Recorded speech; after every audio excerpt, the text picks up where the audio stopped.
That's the opening of the railway line, with the governor and all. And there's flags and banners line our street, a banquet and a ball. Hark to the station now, for they're raising cheer on cheer, for the man who brought this railroad through, our friend the engineer. And we'll cheer his pluck and his enterprise and his engineering skill. But it was my old husband that found that path behind that big red hill. And before this engineer was grown, we'd settled with our stock behind that great big mountain range, just a line of range and rock, but a range that kept us starving there in the weary weeks of drought, with never a track across the range to let the cattle out. So I was then with horses, starved and weak, and scarcely fit to crawl. My old husband went to find a way across that rocky wall. Well, he vanished in the wilderness.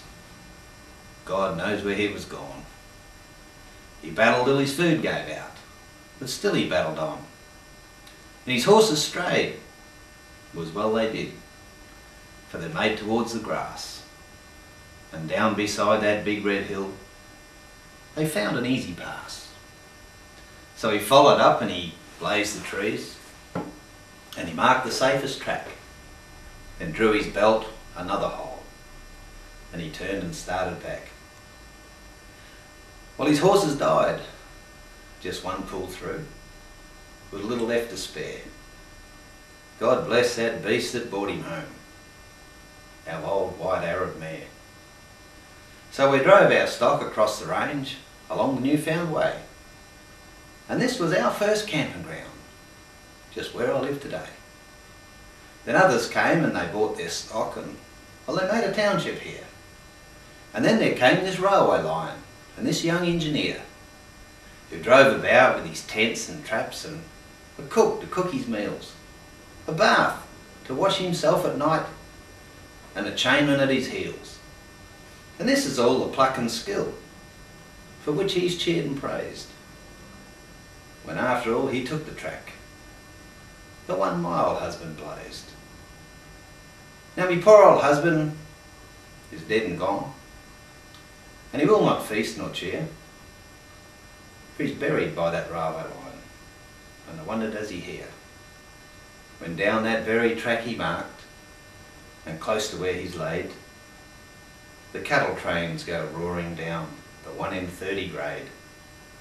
And I wonder does he hear the sound, or can he see the sight, when through the dark the fast express goes flaming through the night. Well, I think that it might comfort him to know that there's still someone left to care. So I'll take some food this very night, and we'll hold a banquet there. The hard old fare we've often shared together, just him and me. Some damper, a bite of beef, and a pannikin of tea. We can do without your bands, your flags, your speeches and your fuss. We know who ought to get these cheers, and well, that's enough for us. Now what's that? They want me to come down, the oldest settler here, and present me to the governor and that young engineer. Well, could you tell His Excellence? And could you make it sound polite? I'm really very sorry. I can't come down. I'll be dining out tonight.